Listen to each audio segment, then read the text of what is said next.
what I great believe is if you get those teams working and you understand how those individuals work, so then you tailor the change to suit them and take them on a Yep. journey. When you get the exec team working as a singular team, the acceleration of growth and improvement is absolutely phenomenal. A lot of businesses, especially where they move to short-term planning, quarter by quarter, Mm. the L&D and the OD goes. That is a killer in a business. Your biggest barrier in any organization is your title. Mm. And so, I know that if I walked into a room as the CEO, there's a certain apprehension. And so I make a big effort for people to say, it's not the title, it's Henry. All right. I'm just here to Mm. listen and to understand what is it that you need that I can do with my position to make your life better. Yeah. How can I make you successful and happy to know that you feel you've achieved something every day? And what is it that I'm doing that's stopping you from doing that? Running a business can feel lonely, especially when the decisions get heavy. Welcome to CEO Whisperer by Saurabh Jain. Practical insights from the boardroom and the meditation cushion. I'm Saurabh. I've done 10,000 hours in 3 major parts of my life. I've spent 10,000 hours being a CEO, 10,000 hours being a board member, and 10,000 hours meditating. What we're going to do in each episode is really unpack a real business challenge that a CEO is facing and see if we can work through it together. Enjoy. Welcome to another episode. Today I've got Henry Arundel with us. Henry, do you want to just introduce yourself? Sure. So, Henry Arundel, I've been a CEO now for probably about 15, 20 years, holding senior roles. I've been across this side of the world for 35 years, originally from the UK. Started out as a builder and plasterer and moved to Hong Kong in the mid 90s, early to mid 90s. And then Singapore, Australia, now I reside in New Zealand. Perfect. I did not know that you were actually a builder and plasterer. There you are. And in our context, I've worked for you as the CEO, as your CEO, you as my CEO twice now. Correct. Yeah, at Cushman Wakefield and at Urbanize. Correct. And Yeah. we also worked at Vent years ago. Totally forgot about Ventia, but it's slightly different departments, but yeah, absolutely. So the way we run this podcast is we talk through a current issue that's top of mind and workshop that together. So what is top of mind for you? So I've just finished up with a company called Program. I was running their property services division. I was with the business for 6 years. I initially looked after their FM business in New Zealand, Mhm. and then 3 years. So you were there for how many, 6 years, were you? 6 years, in So- total, so- yeah. And then after 3 years, with the FM side, I took up the role as CEO for their property services, which is quite a complex business across Australia and New Zealand. And I've just finished with them now, and so I'm sort of reflecting back and going, what is it that I want to be? So I've done quite a large number of roles that are all slightly different, property-based, some of them, technology is another. I've been in the consulting world, I've been in the construction world, real estate. This last role was a trades role, and the one before that was FM. But it's interesting when I sort of talk to my network and various people who are looking at me for opportunities, they ask me, what is it you want to do? And I guess what I've been trying to understand is I don't actually know at the moment Hmm. what it is that I want to do. What is it that I'm really good at? Yeah. Because I've never had to analyze that, because I've been very fortunate when I've left a role. I've either been headhunted into a new role or another role has come in very, very quickly within a matter of weeks. So I've been very lucky in that respect. But on this time, my better half has said, you need to, and a couple of friends have said, you need to stop and you need to rethink, because, you've got a certain amount of time left working and you want to make each role now really valuable for yourself. Because you've only got a couple more roles left, I guess, in your career. Typically, yeah, probably two more. Saying that I do like working, so it could be. Yeah, you might go on for longer. Just never know. So what's the problem we want to solve is how do I figure out what my next role is? Yeah. Yep. And what are you optimizing for? In what respect? So I'll give you a few options. So how do I figure out what my next role is? Some people, when they look for a job, they'll optimize for lifestyle. Yeah. Some they'll optimize for money. Yeah. Some they'll optimize for happiness and impact and social, those kind of things. Okay. In terms of your respect, Prioritizing. Yeah. Or what?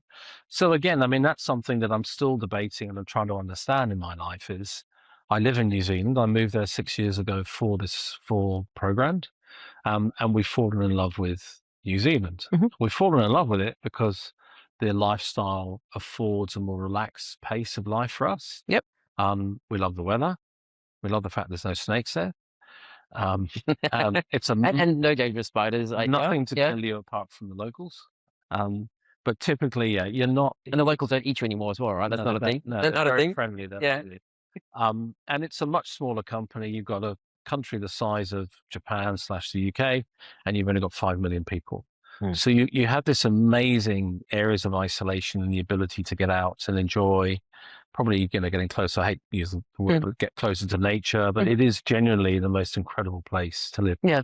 And largely unknown, which is also nice, right? People think, oh yeah, New Zealand sounds great, but it's too far away. We don't want to go. Yeah. Don't realize how amazing it is. So that is a huge attraction, and that's materially influenced us over the last few years, particularly with my last role where I was commuting to Australia effectively to do the job. Yep. And I used to welcome the weekends because I could get back and actually get away. Whereas when we lived in Sydney, it's a very busy city. You're constantly on the go. You feel, big population. So location's a big thing. It's a big thing you want to really optimize for. It's that ability to switch off. And as a CEO, it's actually very hard, as I'm sure It's near impossible. Near impossible. It's near impossible. Yeah. So I really want to make sure that as I get older, that I do have those mental breaks to be able to maintain the energy. I would have had a lot of mental energy in my 40s and 50s, but now in my 60s, yeah, I'm going, I probably, need to think long and hard, particularly with all my experience now. In my 40s, I was still learning a lot about how to make companies tick. Now I've got this sort of 20 odd years of experience. I've got a whole wealth of information. So it's actually, if anything, it takes more energy as you get older to get a company where you want it to go, because you've got so much experience and ideas on what you need to do and how to, and what's good. Yeah. So it takes you can work at a much higher pace. Yeah. Level of knowledge. So we've got location that's one of the almost non-negotiable. That's super high on the list. What about things like, is financial super important? Is I mean, to a degree, lifestyle, hours. Yeah, I mean, look, financially, it's not everything. Obviously, you want to be paid what you want to do well. Yeah, but you're probably a little more on the long game rather than worrying about necessarily day-to-day stuff. So yeah, that's important. That's just to make sure you're not devalued as an individual. Yep. And you're rewarded for the results that you do. Lifestyle, yeah, absolutely. That's important, about, as we spoke earlier, around the environment that you're living within. Yep. So, okay, fair enough. So give us some of the backstory. How does someone from the UK get here, start off as a plasterer, and now recently ran a multi-billion-dollar enterprise? Yeah. Tell us about that story. So I was very fortunate. My father was a schoolmaster, and he was a master at Eton College. And although my father died when I was very young, how old were you when he passed? I was 10. Okay, well, very young. Car accident. Yeah. I was fortunate enough to secure a place at Eton, and that gives you an amazing grounding in education. And Eton's quite an elite high school there, is it? It's probably one of the top private schools in the world. Okay. Yeah. So that was 5 years of stiff collars and tails and stuff, which was our uniform. Not the easiest time for me. Without a father figure, I was probably highly immature and not really understanding how to behave as a young man, and no reference point in the family. There was no male figures that I could work with. So I didn't have the easiest time there, but education-wise and outlook and everything, just incredible. However, when I left there, I had no interest in education. I had a tough time at the school with my peers, and I thought, I don't want to go back to this now. I've no interest in education anymore. I want to go and earn some money and have a bit of fun. So through a connection through my mum. Explain that decision, because that's quite a foundational one, to decide not to go to uni and go straight to work. Yeah. I think, maybe if I reflect back on it, I didn't want to sit in the classroom again. I felt I'd learned a lot, and I didn't want to continue to be in a more structured environment to learn. And I didn't really know what I wanted to do. I had a brief stint in the army for about 6 months as a potential officer. I was told after Sandhurst, which is the officer training academy, to come back in a year. They said, go away, grow up, come back. And I thought, well, I could go to uni, or I could go be a builder somewhere through a friend. So a friend put me in contact with a local builder, a Kiwi actually. Yeah. Lovely guy called David Bennett. Went full circle. Yeah. Full circle. He was a plumber in London and general builder. And I got a job as a labourer. Before we jump onto that, I'm just intrigued by the choice um, to not want to be constrained by a classroom. Um, n- the army not quite ready for. They want Correct. to come back in like 12 months' time. Yeah. What was it that made them think you weren't quite ready for it? Well, what was the character that they saw? Or what part of your character made them say that? I think probably it's hard to self-analyze because I probably don't really remember that much because it was 40 years ago. But I would like to think it was probably an emotional, not being mature emotionally. So probably overreactive to scenario and the inability to probably work with people on a more constructive level and Yeah. a measured level. So I don't think I had any doubt about my intelligence, the ability to learn and execute. But I think certainly the way to manage in a peer group wasn't as good, and I needed to go away and get more experience in that. Can I suggest there was something different? Yeah. And it's only because I've worked for you, right? And I found it fantastic to work for you. But what's something I noticed about you, and it's only makes sense now when I hear the backstory. And this is a quality I pride about myself, and I think I've learned a lot of that from you, actually, specifically, is I've always had a healthy disrespect towards authority. That's true. Was that one of your foundational characters? I mean, I worked for myself for so long time because I didn't want to work for somebody else. And I think every great CEO has that. Yeah, healthy disrespect for authority, for the status quo, unless it makes sense and it's explained to you and you totally get it. I think if you respect the person you work for and you're inspired by them to be a better person, it's a very different. And I think you're right. I don't suffer fools gladly, and I'm not, and I don't. I'm vocal. I'm happy to say that because I call a spade a spade. I think you know that, right? You're an experience. I'm not someone who'll just shut up. I express an opinion because I think it's important. And the challenge you have, I'm sure you faced, is like you're obviously a very intelligent person, one of the smartest guys that I've worked with. Thank you. Absolute pleasure, but you absolutely are. Um, the problem is when you're really intelligent, a lot of other people do seem like fools. A colleague of mine did once say to me after a certain meeting, he said, he took me to one side and he very, very sage words. He said, Henry, you're too fast. You need to slow down. Actually, something that, so obviously when I was on your exec team, we always talk about the CEO, we always talk about you behind your back, and we'd always be very careful. We'd be planning something and someone would be like, oh, but Henry's not going to forget that happened. He's not that kind of CEO that forgets something 2 years ago. He will remember it straight away. Okay, so that might be part of it, right? Where you've got this healthy disrespect towards authority, and you're quite gifted intellectually, right? So then working for someone else or a really structured environment like the army, if you had stayed there, that probably would have broken you, which I don't think you could have stayed there. I think that structure without any reasoning and just by brute force probably just wouldn't have fit with your personality. Is that what that I think was it's like? probably. I enjoyed it. I was disappointed not to get into the obstacle, but I didn't mourn it. I didn't, I wasn't devastated. I never went back 12 months later. I think if I was that passionate about it, I would have gone You back. would have been back, yeah. And I didn't. You were back every year until you got in, right? I Yeah. went straight into London and worked for these guys for a bit, and then struck out on my own for about 8 And years. how long did you work for these guys? About 2 years. Okay. And that was that's you learning the trade, being a builder. Yeah, went in as a labourer. Yeah. Then they taught how to paint a wall, and then there was a hole in a wall somewhere, and said, "Who can someone do that?" And I said, "I'll put my hand up. I'll do that." And then just self-taught through every aspect of the trade itself. Yeah. So I love the learning aspect of it. And that's still to this day. I read and learn stuff constantly. So that is something I do. I probably read either newspapers or technical articles, or I love my cars, as you know. So, Yes, I've just bought a car recently, and I already know. Yeah. I already know the backstory to the car, all the engineering behind it. I know I know everything about how it goes together, and absorbed that over the last I've had it for 6 weeks. I already fully knowledgeable on how it works. So I love that ability to learn something technical and then apply it in a real world sense. There's a subtlety in the joy of learning. Some people love learning. I wonder whether for you, you enjoy the mastery of something, that you've intellectually mastered a topic. Is it more that or the act of learning for you? It's both, but certainly I think it's so here's an interesting point.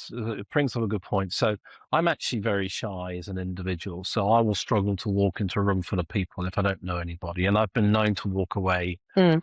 from a crowded room, right? Because I don't know what I'm going to talk about. So I have an inherent shyness around if I can't do tittle tattle, I can't do small talk, right?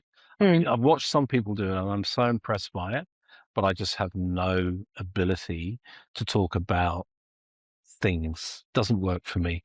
So what I learned a long time ago was if I'm hugely knowledgeable about a subject, that gives me the confidence to be able to talk about it. Ah, So I think the fact that I love, apart from I love learning, especially the engineering side of it, then I've got great knowledge and I actually have something to speak about. I feel I can impart value or knowledge to people, as part of a conversation. yeah. So that's I think that's probably where a lot of that's come from. So it's more the mastery gives you the confidence Yes, in a domain that you understand. correct. So maybe it's less the learning, more getting to the mastery. Yes. Yeah, okay, that kind of makes because they're very subtly they're subtly different things, and they're subtly very different drivers that make Yeah. someone want to do one versus the Yeah. other. Okay, so you're working for a guy in London, was it? Yeah. Yeah, done that for 2 years. Well, what happens next? So there was a young lad there called Nigel, Mm-hmm. and Good Nigel old British name. and Yep. and I think the company was a little short on work, and David was part of another partnership with another guy called Paul, and that was sort of going not very well. So we said, right, well, we'll just go off and do some painting work. So we joined up together, a little Mm. partnership, and went off and basically touted our wares around London, and we used to decorate uh, old Victorian houses. Yeah. Pretty Okay. simple and minor building works, Yeah. and then that morphed into another friend of mine who I came across out of Ireland, Tim. And then Tim and I set up a small building company, and we used to just do refurbishments of Victorian houses. And that was Yep. in the 80s when a lot of the building stock was being refurbished Yeah. in London, and Mm. effectively lots of areas were being gentrified. So I became an expert in basically I could take a Victorian house apart, put it back together. Yes. Kind of what we So that was your niche. That's where you. slate roofs for kitchens to floors to what a plastering, whatever it took, Mm. And we did a lot of that. Yeah. About 6 years. And then how did you leave that and end up here in Australia? Well, so I quickly realized that I was not very good at managing the business. So we had a lot of work on, but I was really bad at doing the books and Mm. administration and making sure I paid the suppliers and I realized I wasn't I wasn't going to be making good money out of this. It didn't suit me running around trying to be the builder and manage the builder. And particularly in those days, it was all paper based, right? So all the quotes were handwritten, etc. So I struggled with that lack of formal learning. So I decided to go to university, Okay. enrolled in a maths degree, Yep. applied to 5 universities, and got on to an engineering course in Brighton, of all There you places.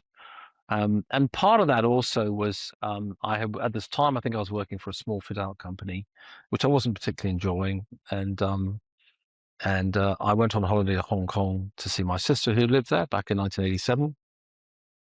And then I went back again in '89, and that completely changed my life. And Yeah. I looked at the city and I went, That's where you want to be. I want to be. And did you do the engineering course at uni in the end in Brighton, or you? So then I went to Brighton in '91. Okay, that's you went back. Okay, yep. Yeah. So I was there on holiday, Yep. came back, went there in '91. And so when I'd gone for the second trip in '89, I said, right, I'm going to go and work in Hong Kong. I spoke to a number of people there. They said you need a degree. So I went back and basically figured out how do I get to a degree. Because you would have been, what, 28, 29 by then? 27. 27, okay, yeah. Enrolled in the degree in Brighton, and then through my contacts in Hong Kong, over Arup Partners, the big engineering consultancy, the chairman out there, lovely guy called Mike Sargent. He said, "Why don't you come and work for us?" I had to do a year in industry, so 4-year course, 1 year in industry, year 3, back to final year. Arup picked me up, sponsored me, employed me in Hong Kong, and then sponsored me through my final year, and then I went back and worked for them in Hong Kong. Okay, there you go. And that was transformative. Both in working with incredibly intelligent people, and I'm talking top drawer engineers and architects and stuff that were just a delight to work with. But also a boss who, to this day, I cite as probably the best person I've ever worked for in my life, a guy called Andrew Wilson-Home, who... And what made him the best? Just incredibly, apart from being highly intelligent, incredibly nurturing in terms of very focused on making sure my career was going to progress. So challenging me a lot on being skilled in certain areas, taught me about really good client relations, taught me a lot about how to deal with internal stakeholders, the way he managed it. I learned so much from him on that. And also just a brilliant mind to work for. And there's sort of a good friend of mine to this day. And he actually went on to run the cross London, the big rail line got built across London and Terminal 5 and Heathrow. So brilliant engineer. Often I find that whatever we value about ourselves, when we see that in somebody else, we like them and we value it in them. So I don't know, if you're Arnold Schwarzenegger, right? If you see someone with big biceps, you'll totally value their muscles. For you, obviously, intellect is one of the things that is one of your differentiators. Yeah. So to meet someone who's your intellectual peer or superior, I mean that must have been fantastic, right? Yeah. And I'm guessing this time, so it was Arup, was it? Arup, yeah. Arup in Hong Kong. Yeah. This was the first time you probably met your intellectual peers. Yeah. In a work setting. Yeah. Because before you were in high school, you were working with builders. They just would not have been at that level. A couple of the lecturers at university were also incredibly inspirational in terms of how they taught. So learning from them, Dr. David White particularly was amazing and taught me a lot about the difference between a principle to achieve a solution versus a tactical, which is, like, how do I build a wall to achieve a certain specification? You can choose a number of different materials, and he taught that you need to understand the principle before you apply the material. And that's incredibly difficult for some people to understand, because they'll naturally move towards a solution they're aware of, rather than taking a step back and saying, so what is it I'm actually trying to get out of this? So what are my options to actually achieve the same outcome? Yeah. Okay. And then your boss at Arab, I mean, he would have then been that mentor for you, right? Would guide you through that organization. Hugely supportive. I think I ended up staying at his parents' place with my family at uni, and a bunch of us went their little cottage there. We went to stay, as I say, he's still a great friend of mine to this day. Yeah. Oh, fantastic. And then you left Hong Kong, or you stayed in Hong Kong after? I was in Hong Kong through the handover, which was interesting. Hong Kong was interesting from a social point of view, where you have a large number of expatriates who are there really to have fun and to progress their careers. So what I learned there was very much around that they didn't actually care if you were a milkman or a CEO, right? You all got treated the same. We were all there to do what you wanted to do to advance your life, right? And so it was an incredibly level society, effectively, and everybody was there to help each other. So all newcomers that arrived in the territory, obviously, and they tended to split between the sort of the French and the Dutch and the Americans, but then the first thing they did was gather you up, and you get invited to all the parties and meet, and we create the networks really, really fast. So I learned a huge amount about, just supporting people at the start of their journey, if that makes sense. It doesn't matter if it's a career or a geographical location. How do you make sure you give those person the best possible chance to succeed in the environment they've been put in? It's very interesting. Just on the networking things, you kind of mentioned how that's you're naturally quite shy. You find it very difficult to go into a room with a lot of people. But then the last 4 roles we've talking about is through your network. Yes. So explain that dichotomy. Like how have you then built quite a strong network without being that very extroverted person, or do you not need to? I think probably the positions have helped me. People have been, there's a lot of proactive people who have been very good at talking to me and staying in touch. And also, just I like to think in business as well that the people in my network I regard as friends. Right. So I want to be with them. I want to talk to them. I like talking to them. I'd say I have a fairly sizable network, but I mean, in terms of regularly keeping in touch, probably a lot of my friends will tell me I'm useless, right? Yeah. I get very busy. I can attest to that. Yeah. That. I can attest to that. Yeah. But those that I have, and I consider you one of those, is that, they're not, I don't need to talk to someone every 3 weeks to remain, as a good friend or close to, and that's no different. My family, the same. My family consider me useless. My sister in the UK, but it's when I pick up a phone, the conversation is like yesterday. It's not like it's 3, 6, 4 months. So my network I have, although I say not the close network I have, although not extensive, is actually very, very close. Can I replay that another way? Perhaps what it is, in the same way you had a boss that guided you through Arab getting to Hong Kong. You had all these, social constructs where the new people get invited out to parties and those kind of things. In the same way, working for you in the past, like you've been a very guiding CEO, you've been a very mentoring CEO. And when you're nice to people, people want to be nice to you. Mm, So you probably just formed really good relationships, mm. and the people will now proactively go out and say, "Oh, Henry, it's been 6 months. How you going?" And that might have been your secret sauce to build your deeper. No, it might not be as wide as somebody who's very Yeah, extroverted, but it might be quite deep. I think you're right. But also, I mean, I'm quite sensitive to people's opinion of me. And I think that's more from the fact that when I've gone through some tough times at school and stuff, and I'm very sensitive to not being an object of, of poor behavior, to put it nicely. Mm. And so I try to be a nice person very hard. I don't like to, make an enemy of everybody. I mean, obviously, it's not going to go perfect every time.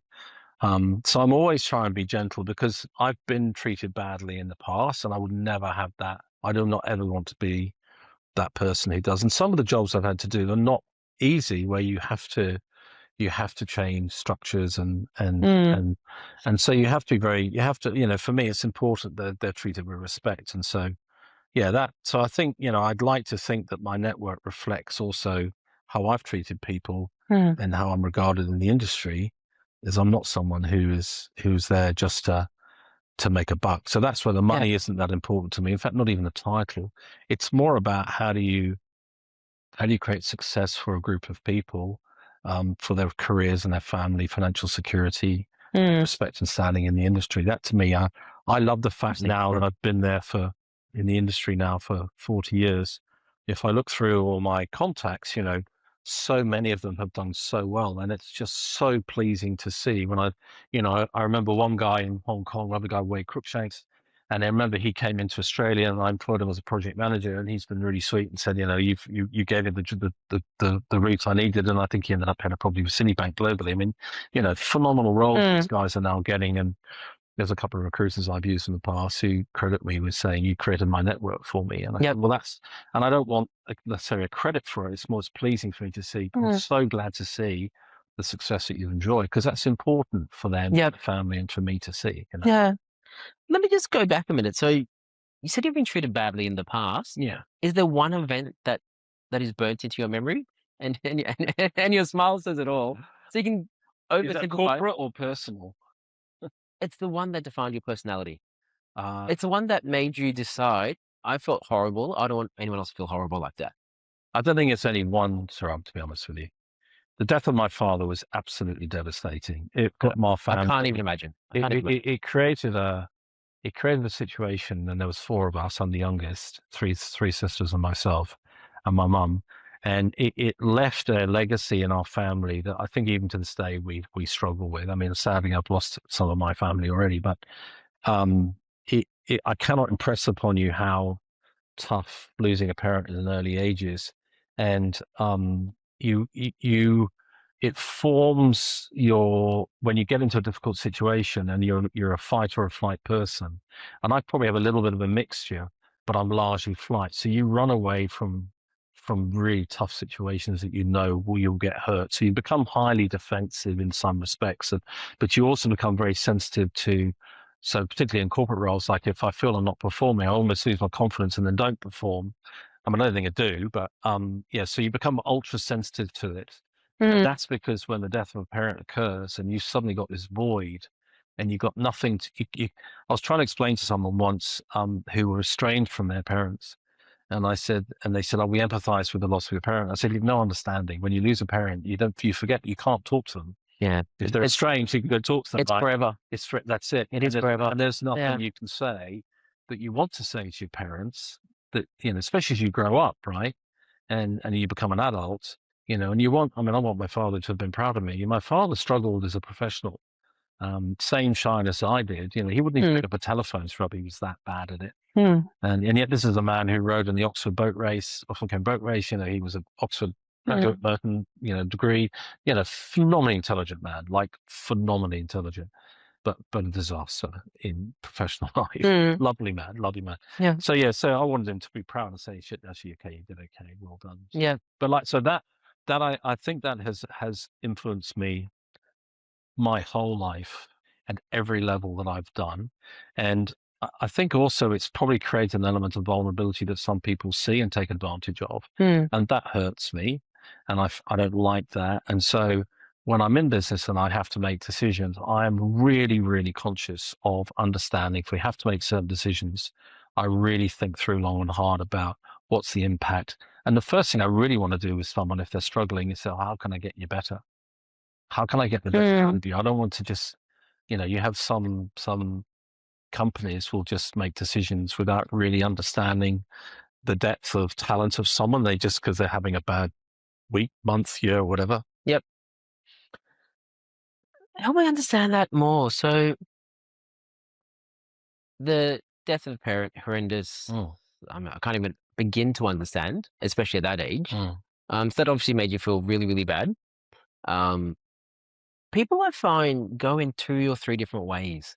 One way is something horrible happens, so they just stop feeling everything. They stop feeling any physical sensation in the body, and they live life to the excess because they just want to feel something. Some people will be like, well, I feel bad, and I want everyone else to feel bad. yeah, And they'll just perpetuate the cycle of abuse. What about you then went the other way that I feel bad, I don't want other people to feel yeah, bad? But what about you made that happen? Because that isn't the norm. Because the norm is normally like the first one I will see 95 times out of 100. mm, 4 out of 100 become the psychopaths the next stage. Only 1 out of 100 will actually use it as a force for good. mm. How did that happen?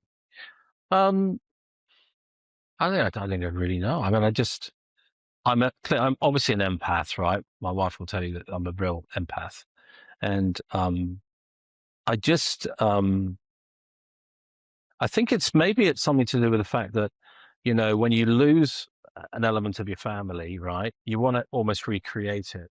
And so, your family group everyone wants to be successful in your family, right? If you look at your kids Of or course. my kids, so Yeah. we all want to be successful and happy. So I think perhaps part of that is to say, I'm almost like, I want an extended family and I want us all to be happy and successful at what we do.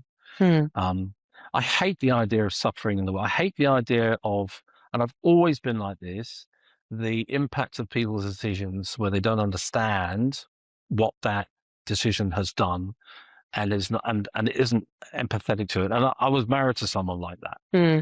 which was devastating for me to then be in a position as a father and to be in a position with a partner that had no understanding of words or actions on myself as an individual and the family, which is why Yeah. I'm no longer there and in a better relationship. But Good. so I think probably think Yeah. about that's probably another event in my life. Professionally, I've had a couple of times where I've left businesses and they've been very, very difficult. But I guess as you get older and older and more experience, you realize that it's just business. Hmm. It still hurts, it stings, but It especially when does. you Yeah. do a good job, um, you know, Yeah. yes, But move on. it's fascinating. I mean, having worked with you for many years, I've only now realized, oh, that's actually why Henry was such a great CEO. That intelligence is kind of given, right? Like every great CEO will be smart. Yeah.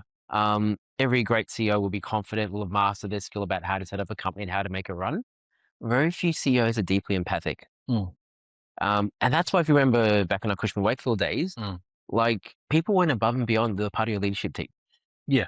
Every single one of us went above and beyond. Yeah. You're motivated. You want everybody to, You want the team to do well. you want Yeah, you want the team to to go do the well. extra mile. Yeah. But it's interesting in corporate world, sometimes that's too far because others in the corporate world don't want you to go that much further. Yeah, corporate's different. Yeah. Because often, I mean, my view is almost no organization changes. Like it is rare. Like the apples of the world are rare. The Kodaks are so common. Because every structure rigidity exists Yeah. to keep the status quo. Yeah. All the incentive structures, all the Yeah. history, all the things that have succeeded in the past. Yeah. So that's why I think why organizations don't change. But could that be your superpower, that empathy? I think that's definitely, yeah, I think that's understanding the people. I mean, I think you're right. Understanding the individuals within a team is Mm. incredibly important, and understanding what makes them tick, but also how they work with others. So matching the personalities through a team.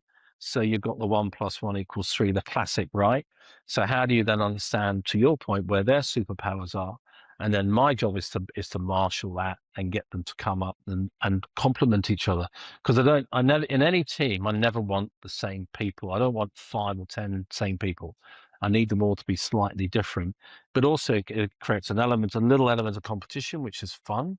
obviously they're going to get on with each other. So personality-wise, you want them to be, of a similar outlook of life, but you want their skill sets to be very slightly different. But I think being the empath gives you the ability to see that and even to think that is something I should go seek. Because I've worked for lots of CEOs that don't even think that's a thing. Right. Don't even think, oh, let me go understand why is that person the way they are? Yeah. Why are they acting the way they are? What are they really good at? What are they really bad What's at? their driver? Yeah, like what is motivating them? Why are they showing up to it? Yeah. I reckon out of all the CEOs I'm just cycling through, I think you're the only actual one that I've had that proper conversation with. Yeah. And that honesty and transparency about a person and who they are is important, because you're then able to connect with them at a totally different level and get something completely different. I mean, the biggest challenge I had in my last role was a business that has very, very long tenured executives in it. We're talking, you've been considered relatively short tenured at 15 years, and 30 years was not unusual. And so how do you get that business, these people to change, but do it in a way that they never feel threatened by it, but are challenged by it? And that was really interesting to build that team. And we didn't make that many changes in the team to get it to work. But, what I great believe is if you get those teams working and you understand how those individuals work, so then you tailor the change to suit them and take them on a journey. When you get the exec team working as a singular team, the acceleration of growth and improvement is absolutely phenomenal. It's completely unstoppable. Is that one of the common threads, though, around the roles you've been successful? Yeah. So I'll always focus on the team. That's always the biggest thing. And it's interesting, a lot of, I've spoken with others in the business and they don't see that. They don't think that's important. But I know that of the few roles I can think of, if I take the Ventia business, we reset that whole team and we took that business you were witness to. We won $1 billion worth of work in 18 months. I mean, just absolutely incredible, because we got that team, right, became like-minded. And the other thing that's great, Rob, is that when people see teams working well together, just physically amongst themselves, and the banter and the discussion and the enjoyment, they all go, I want to be part of that. Yeah, it attracts talent. The clients love that. Yeah. And when people, your peers or higher up in organizations, don't see the value of that, they're objectively just wrong. And there's nothing wrong with someone being objectively wrong, no matter where they are in the org chart. Because my experience, having worked with you and seeing this in organizations, right, it is priceless. And that's the challenge I face, is that when you have others that don't understand it or believe in that, they struggle to understand why it's happening, and they then sometimes want to shut it down because it's not something they get or understand. They're uncomfortable with it. I think maybe it's something different. And I haven't seen as much as you have, but I wonder whether it's that it's not that they don't understand it. They know something's going really well, perhaps not sure what it is. And they just don't understand what you did to implement that change and how critical you were to that change. That could be it. I mean, because it's not, they don't give credit where credit's due. It's not something you can always put your finger on and say you can see a specific series of events, and they just sort of they're wary of it. And I think I've definitely had experiences where people see it and go, well, I want that, so I'll take that person out, then I'll inherit it and it'll be wonderful. And I've seen 2 businesses specifically would have almost collapsed. It's a bit more complex than that, unfortunately. Unfortunately, it is. Yeah. And I mean, you see it when people leave an organization as well. So you remember the guy that took over from you at Cushman? The day he was gone, it was like ding dong, the witch is dead. Not a single person called him. Not a single person made any contact with him. There's something to that. Where I'm sure with your most recent one, I'm sure you probably got lots of people. Yeah. And by the way, I reckon, and I didn't know this earlier on in my career, but I reckon that's the litmus test if you've done well. Is there's 4 types of people. One type that will they'll go buy your lunch. You've been a great person. You've worked with me. You're my CEO. You're my peer. Whatever it was. I want to keep a relationship with you. You'll have some people that will call you, spend 20 minutes on the phone. Some people that will text you, or some people that will only contact you when they need a reference. And it won't be them. It'll be the recruiter calling. And you always want to be aware of how many fall into each of those categories and who they are, because that actually shows the depth of the relationship with those people. That's it. Yeah. And that's also where your network, you realize your network is. I mean, it's been very nice talking to a number of friends over the years in the last couple of weeks. But like I said, I didn't need to talk to them every week, but there's been, the catch up has been immediate. Yes, absolutely. What do you want? let's have a coffee. And that's, for me, it's more about sort of market sounding and understanding what's out there and what's going on. Yeah. But yeah. And I reckon the conversation very quickly pivots to how can, the other person, i.e. me, how can I help you very quickly? Yeah. Because you've done the right thing by me in the past. Yeah. Okay, so we're leaving Hong Kong now. Let's just fast forward the story. Yes, so major.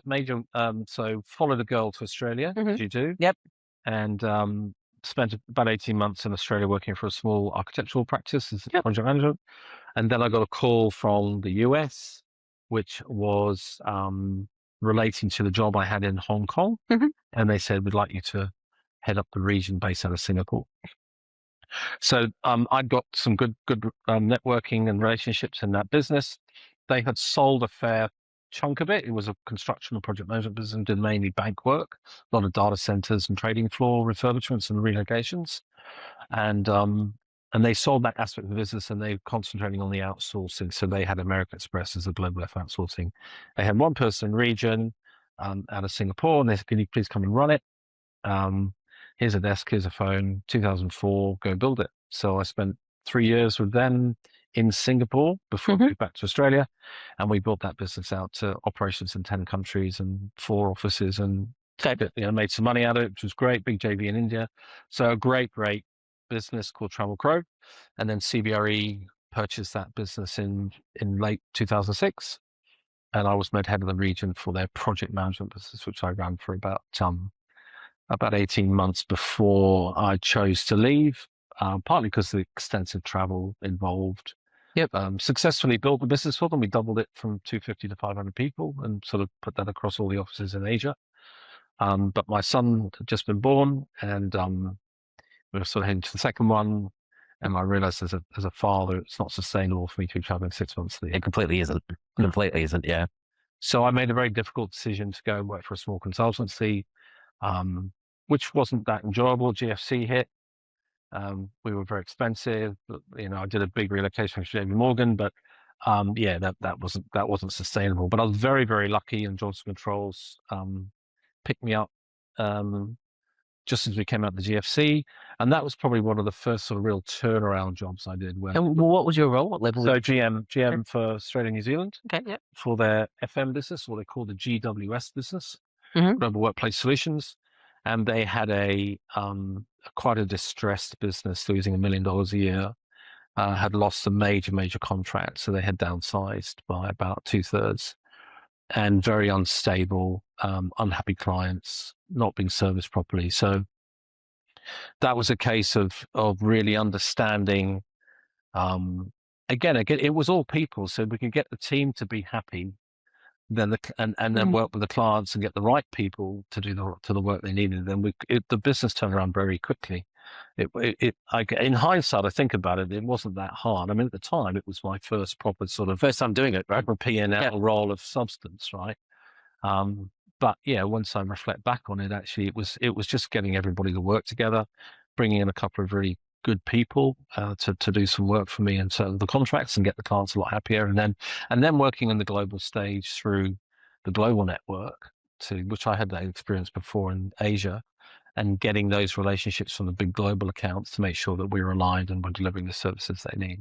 So a lot of work, but good fun, really good fun. Can I make a prediction about your next 3 roles? That every role that you did really well at is where their foundational issue was exec team culture. Yeah. Like, they're the ones that you absolutely showed, and you only did well if you were high enough to instill change. Yeah. If you were 2 down from the top and you could not instill that change, you were probably less successful. You probably got frustrated and left. Because like, well, this is wrong. They're not listening to me. I can't fix it. I can't change this chessboard around. Is that kind of fair to say? I'd also been undermined, I mean, there was that role I had in a tech company, and I was being undermined. So it was almost impossible to affect change there. I mean, I think, if I look at the programmed role in New Zealand, I mean, I was senior, but not that senior. I mean, by choice. Yeah. I chose the GM role in New Zealand to get away from the C-suite. Yeah. But to be fair to my manager at the time, I was given complete autonomy. So the view there was get on and do it, whatever you need to do. I mean, the travel program in Asia was similar. They just expected me to just manage it. Yep. They didn't expect me to grow it. But I said, well, I will grow. Of course I'll Yeah, grow. That's that's what no fun otherwise. motivates me. And Yeah. Johnson's was the same. They said, can you just fix it? I said, I'll more than fix it. I'll grow it, which we did. We grew it a lot. Mhm. So I guess I kind of way, that's what I enjoy. I enjoy the challenge and the change. Yeah. I think you enjoy the challenge and the change, but the ones I think that you're uniquely successful is where the fundamental problem is culture and exec team. Because if I look at Cushman, insanely successful, fundamental problem was exec team. Yeah. Ventia, insanely successful. Yeah, I think you pretty much built a new exec team. We built a new team there, yeah. Yeah. I assume the program that was, you built a new exec team? Or FM. oh, you No, we refreshed the existing? built on the existing. We brought in a couple of extras as we grew it. Okay. But we had a good. They had been poorly managed. So They were desperate for leadership. Yeah. So we just consolidated the team. Johnson's was similar, pretty good team. That was just and brought in a couple of key people just to because we had gaps, so we had to bring the right people, the right level. That was really interesting. That's when the attitude of the business was: this is the role, this is the level, this is the pay, and they were going. The one account they would cycle through 4 contract managers. And I got to know the client very well there. And I remember going back to see the HR for the next round of find a new contract manager again and realized that they were 30% off market. And when I said, yes, well, let's add another, few $1,000s here to the role to make to the next level up. The horror was you can't afford that. It's not it's not going to work. So anyway, I insisted and we got the right person in and the contract both went to profitability and a significant amount of extra work within 6 months. So that was when you learn it's worth hiring extra better people, even though the model might say one thing. Actually, if you bring the absolute best in, you always get the best. So it's that healthy disrespect towards authority, right? The spreadsheet says no, but the right thing is yes. Yeah, it was. Yeah. It was the person. I was making sure we're the right people. Yeah, which is so foundational, right? For any of these organizations, because I mean, you don't actually in this industries of facilities management, you have no assets, right? Your assets are your contracts and your people that manage those contracts. Yeah. And so tell us about programs. So 6 years is very long tenure for these senior roles. I mean, most senior roles 3 to 5 years if you're lucky. Yeah. So tell me how that journey went. So that was I was at Begis on a sort of did a couple of years there on interim roles, and whilst I went through a sale process, and I got a call from a well-known recruiter that I've worked with for many years, and he said, "There's 2 roles here that I think you could look at. Both are in New Zealand. Are you interested?" Now I'd come out of the last role and the one before fairly bruised. They were quite hard roles, and explain why. Explain what way. So the tech role I'd had, I was a listed CEO of a tech role. Sorry, CEO of a listed tech company. You know it well, and we had a very difficult board structure that wasn't working themselves together. We had an investor that was effectively acting like a silent director, which was extremely difficult. And we had an exec team that was just it was there was a founder there's some of long tenure, and they were not respectful of my role and what I was trying to achieve. And so we had a complete disconnect. And then the board was really quite passive as well. It never actually did anything. And to the frustration that it became quite toxic. And eventually the chairman and myself both left the one day after another. So that was very bruising. My sister died right at the same time as I was seriously sepsis. I was very close to my younger sister.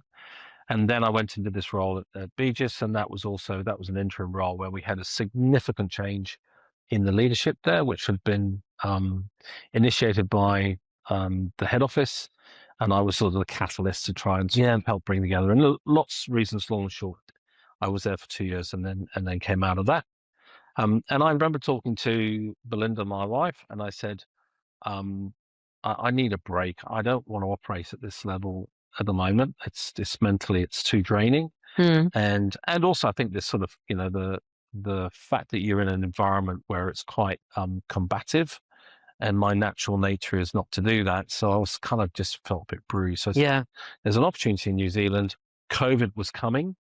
So this was the January 2020. Oh, wow. Okay. And so I finished up just the end of January, and then it was very early in February. So it came in very quickly. And then I had another CEO role in the offing as well, but that was a sort of probably 12-month pathway to get appointed. And I said to Ben, why don't we just go to Escape New Zealand?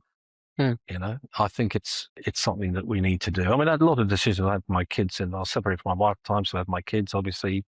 But they were probably, it probably was the best thing we did for them as well. That whole divorce and shuttling kids back and forth from house to house, isn't it? It was always difficult.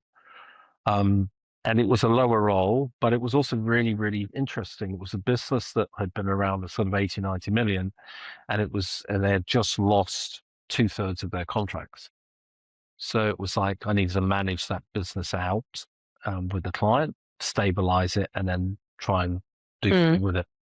So for me, it was a absolutely fascinating study in how to completely rebuild a business from scratch.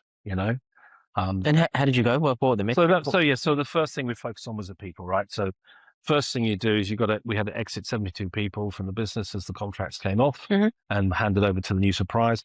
So the first thing we did was we made sure we were the best exiting contractor the client had ever seen. And they absolutely loved us. We did everything they asked for. We handed over every item of information, every document. The default is the opposite. Let me be as difficult as possible because that will somehow make me feel better. Yeah. That I can punish them for cancelling my contract. Yeah. No, we said, no, we will do everything in our power to make you successful. You've made a decision. We respect your decision. Yep. And we're going to make sure you're going to be successful because this contract will come around again. 3 years comes quickly. So we made sure all the 72 had jobs, which we did, bar one person had secured a job on the last day. So everybody had continuity of employment. And then we had to gather the leadership team down and reset the leadership team. And that was very much some really good people. But that was about just creating the culture of okay, what are we going to do, everybody? So we all sat around, I'd say that sort of sat around drinking coffee, but I put the whole strategy for growth together. And then we went through every single one across all the leadership team for ownership. And then we rebuilt the business around what is our go-to-market, what is it we want to be, what is it we're good at, where's our superpower, as you put it. And basically, we had a few stops along the way where we had some incredibly embarrassing pitches where technology failed or whatever. But then, fortuitously, we managed to pick up what's equivalent to Telstra Chorus, which is 2,600 sites across Australia. New Zealand. It was actually a contract I didn't want to bid, so the consultant phoned me. He's a great guy, and he said, "I said the two incumbents have been there a long time. I don't think I've got a hope in hell of getting this." And he said, "You think differently. The client will respect how you think differently in the way that you look at assets." Because we were starting to develop quite a sexy digital asset management platform using drones and 3D cameras. And we won it. We won the whole thing. And that was 20 million a year. That was a big win for us, really big. We had won a smaller schools improvement program earlier in the year. So that was sort of got our name out. And then at the same time, I was tendering for the Auckland Council maintenance services business they were selling. And I won that 3 months later. So in the space of 18 months, we went from 25 million annualized revenues to about 130. Which is unheard of. And that, completely unheard of. That was a phenomenally strong return, and and deeply gratifying and wonderful for the team. And then move on after that. And then we bedded that whole business in, and it's about 3 years, and then they asked me to go and look at the services business, which is their trades business. So that's quite a complex. It was 400 million at the time, 2,000 staff, really doing a lot of open space work, electrical. Largest commercial painters in Australia and New Zealand, signage and building projects. And that business had sort of struggled to grow over the years. It had a declining margin, and they had over 20 something years had gone from about 200 to 400 million. The majority of that was in acquisitions. And so they said, well, what can you do with it? And what I could see from the business was that it was all being run in parts, not as a whole. So it didn't have an overarching purpose. And the team weren't working together. They weren't joined up as an executive team in terms of being aligned in what our overall, where's the pathway, what it was. So that was really about also understanding what does the business want to be and how is it being supported by the broader business. So being a trades business and an ex-tradie, we had 52 locations, so significantly spread geographically. So I actually spent the first 3 months traveling to 45 of the offices of the 52, and without any of the execs. And I actually interviewed every single local branch manager and met all the tradies. And I had a series of questions, and that informed me where the business was. And what I came to realize was that the business had got to a size where a lot of decisions were being made both above the division itself in the senior exec and in the division at the executive level with best intent, but no thought through to the impact at the branch level. And so it became very clear that we needed to reset and get the masses happy, for want of a better word, get them working really, really well and enthusiastic, and empower the business to be that much better versus looking at a spreadsheet from a top line and saying that looks too expensive, cut that cost, etc. So it's reminded me of, I just remembered an event that you and I had once. When we were at Cushman, we had the PPP for Royal North Shore Hospital. Yes. I think I just joined the organization. Ventia, sorry. Ventia? Was it Ventia? Royal North Shore was Ventia. Would have been Ventia. Must be a different contract then. I've got the contract wrong. Go on. But anyway, so we went into this little pokey office on site somewhere. And I noticed that you spent like probably 10 minutes talking to the most junior person in the room. And he was just there washing his cup of coffee or something. And I mentally filed that away. I'm like, because this was the first time working for a real CEO of a large organization. Yeah. There must have been some contract, Cushman. And I filed in the back of my mind, oh, that's super interesting. The most senior person in the organization is taking the time to speak to the most junior person in the organization. Yeah. That's an interesting thing. Maybe that's something I need to consider. Well, here's the thing, right? You've got these people are paying your salary, right? Because they're the people that the client pays to do the work. So when you even you know, I mean, this is right now on the contracting side, but even the FM side, right? And this is where FM you have to constantly be aware of what your value you're bringing. But ultimately, I look at it, and this is why I love the trades business and self-delivery. Is that if I've got someone I'm asking to go and do an electrical installation, right, and the client pays me to that person to go and do it, I've got to make sure that person's going to perform at their very, very best. They're going to want to come to work. They've got the right equipment. They're safe. They enjoy working for the company. It's a great culture, but they also feel valued and wanted. Now, I was down in one of our offices in Rotorua recently, and so one of the things I instituted into that business was every time we had an ELT meeting, we had to go. We had each state and each country had its turn. So every quarter, it was WA, it was Queensland, it was New Zealand, whatever, right?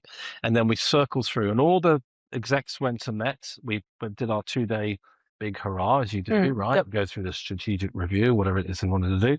And but the day before, they all had to visit the local branches, and they were tasked to find out what it is that we could do better to make that branch's life easier for them.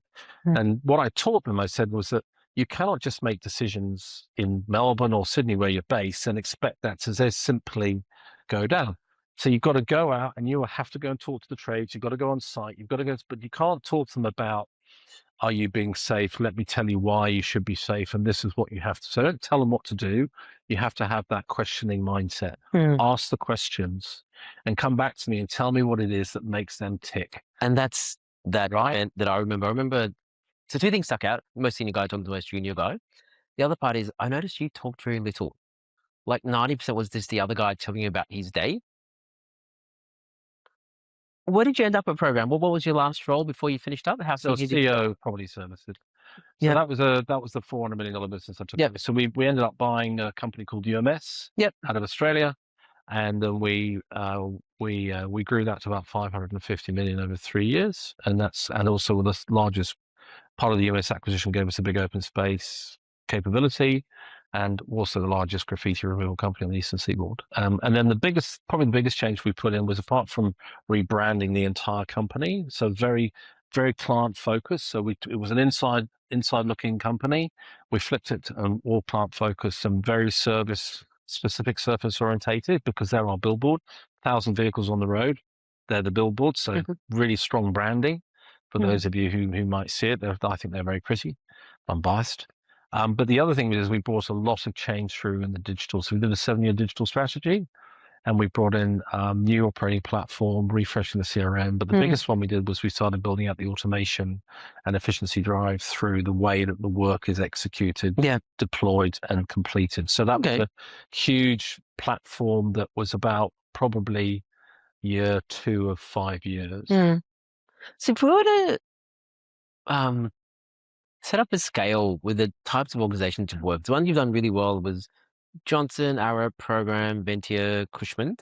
Ones that didn't have a great experience, the BGIS, the tech company. Yeah. What were the differences between the two? Why is it that you succeeded like rock star level on one side, and the other side it just wasn't for you?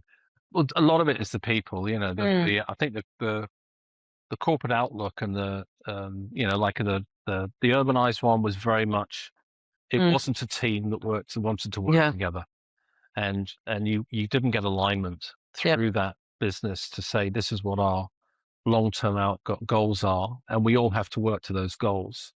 Can I challenge that though? I mean, I 100% agree that's what urbanized was like. Urbanized, but I reckon most of the companies I've worked at have been like that. I don't think that was unique to urbanized. Probably not, but I think with the other ones, I think I have more control over the ability to actually form the strategy and actually get it to work. I mean, you take Cushman's the UGL, Richard Lupin. He was a phenomenal, difficult personality as he was. He was a phenomenal businessman. And I learned so much from him about structure and discipline in a business. Absolutely brilliant, that man. And very successful for, like I said, not the easiest character. I mean, the average tenure of a CEO, Richard, was 18 months. I can imagine. Right? I think I did 4 years. No, so how the I survived that. Absolute outlier. But to your point, yes, no, that not you're not always aligned, but I guess probably in some of those roles I had more autonomy to drive the change. But I also had not bad support. But what I had in I'd say in a couple of the others was I had actual people who were undermining and didn't want me there, didn't want the change. But I think the difference was in the ones that you weren't happy with or didn't succeed or didn't have the same success that you obviously had afterwards and before was where you could not get rid of those people. Yes. You didn't have the autonomy to be like, that guy, bad egg, he just doesn't fit. I want him gone. At Cushman, you totally could have. Every single person in the exec team, if anyone was the wrong fit, you had the choice. It was your choice to choose to remove them. Urbanized probably wasn't really your choice just because of the existing relationships. So just it was impossible. So maybe one of the big things is because this is me thinking like, what are the commonalities between this column of amazing success and this column was only 2, right? So not a lot, but this column where it didn't quite work out. And I think maybe the roles that you had a lot of autonomy. And when you're in New Zealand, and when you go into a role, I mean, it's interesting. When I went into the last role and programmed, I said I'll take the role because I was indifferent to it. I mean, I'm living in New Zealand in Auckland, and I'm taking a role where I have to spend 3 weeks a month in Australia. I commuted for 3 years, but one of the stipulations that with my boss at the time, who's since left, as I said, if we don't act as a team, this will not work. This division is so hard. It's so complex. 6 service lines, all completely different, trying to knit a story and a growth strategy around them. I said, if we are all not on the same page, it will fall over. It will not work. And that's that in itself was a telling sign. I mean, there was a lot of management changes in that business. And I think ultimately that's sort of kind of they restructured the business and my role became redundant. But that's, but ultimately that challenge there is if you don't have that alignment all the way up and down, it's incredibly hard. I mean, I'll say at the Cushmans, with Richard all over me, 100% believed, and my boss, Shamur at the time, again, totally got it. So maybe it's 2 parts. One is the autonomy to do what you want, and then alignment above. The people up in the hierarchy, the management, CEO, whoever you report to. And like anything, I'm sure those who are listening will know that when you sometimes have management changes and people come in with a different point of view, and they'll look at what you do and they'll go, I don't believe in that. Then that's challenging. Maybe someone like me who's quite, I'm very embedded and I own stuff. And then when you've got a direction and you're going hard of it, and then someone says you got to dismantle that. And the problem is that you've evidenced success by your method.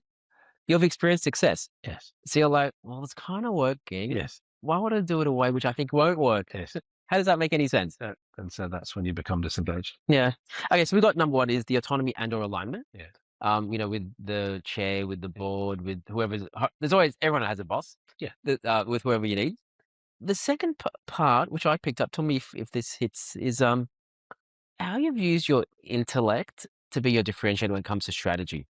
You can just think through more things. I think a lot of it is the bit. I mean, I've been told that I'm very good at future forecasting or thinking through 5 to 10 years. Yeah. So I'm able to project out what the impact of changes that you make today and what that pathway looks like to the future. So that's something I do, and I do that through a lot of research. So I write all my own strategies, right? So I don't have anybody write them for me. Claude, ChatGPT, none. I do that all myself, and that's an important part of my ownership. Yep.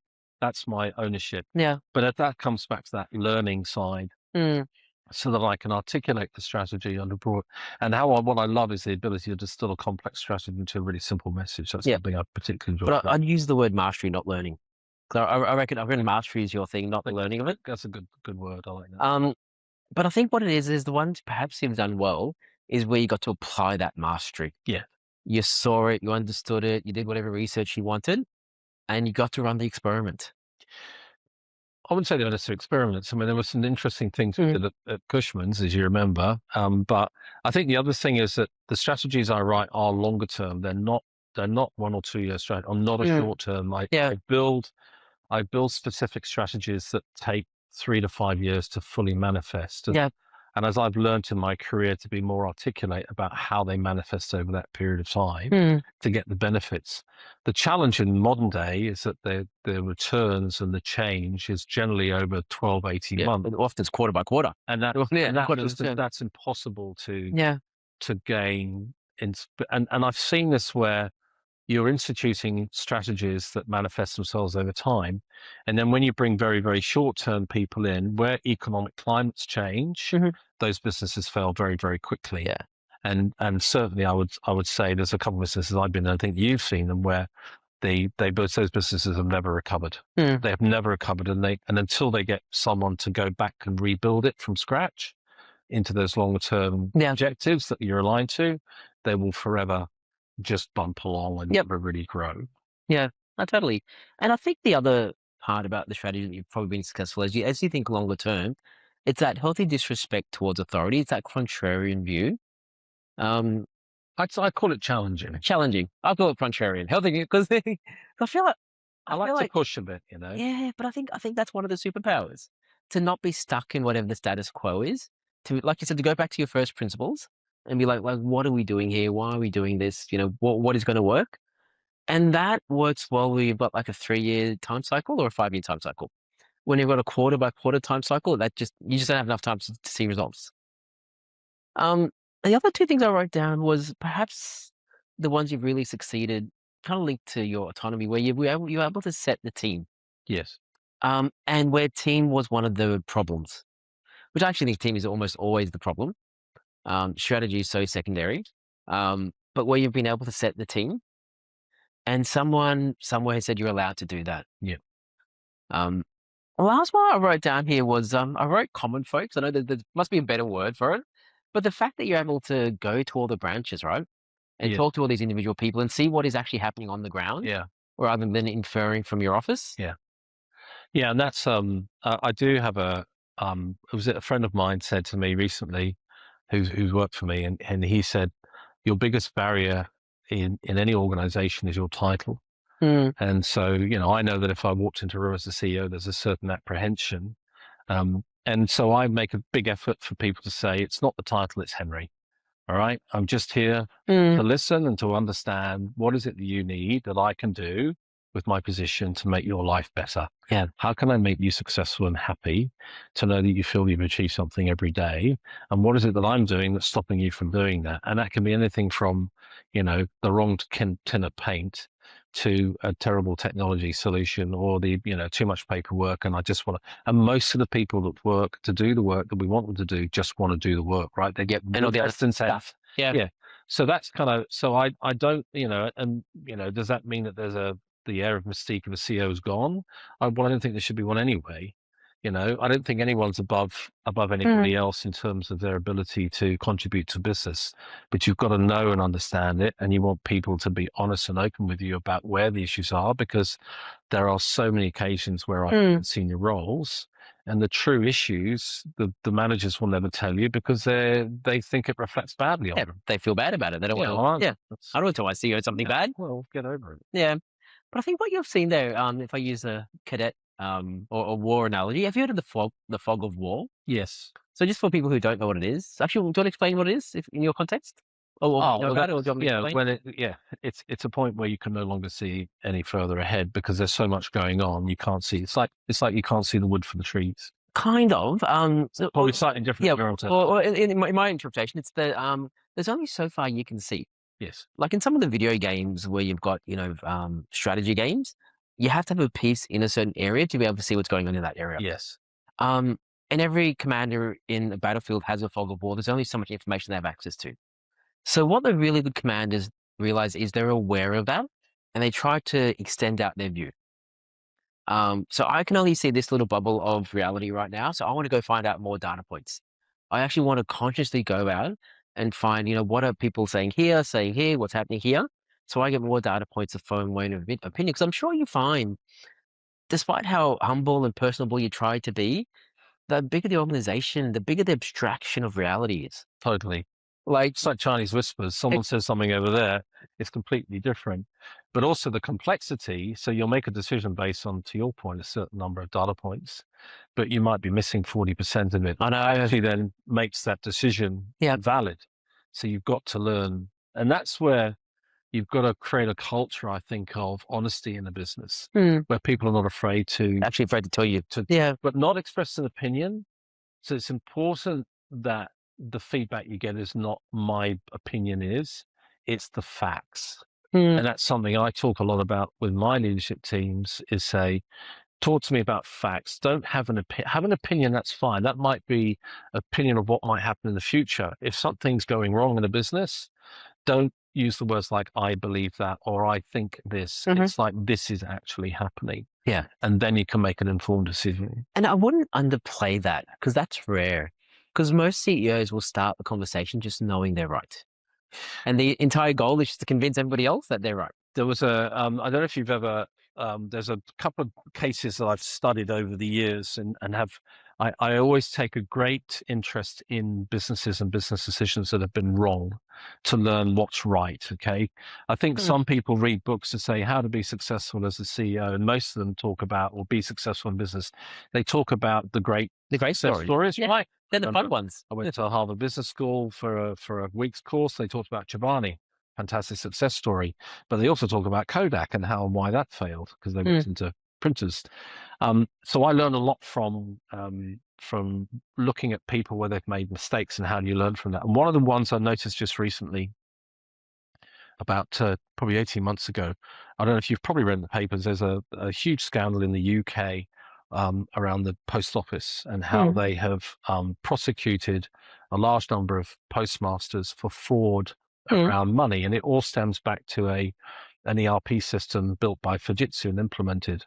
And the CEO, I won't say her name, but she was quizzed in the Commons Committee, and she's unfortunately highly disgraced now, has had to hand back a title and is likely to face prosecution. But she actually fronted up to one of the committees at the time when it was getting bad and made some very highly definitive statements about the system and how it wasn't doing what it said it did, and ultimately found out that wasn't the case. But what I remember about the statement the analysis of how she spoke was when she asked the question of her executives about if there was an issue with the system, the questions were raised along the lines of, please tell me that it's working. Please tell me that it doesn't do this. So she was leading the question, she was leading the question to an answer. She had already given them the answer. She said, now just prove it to me.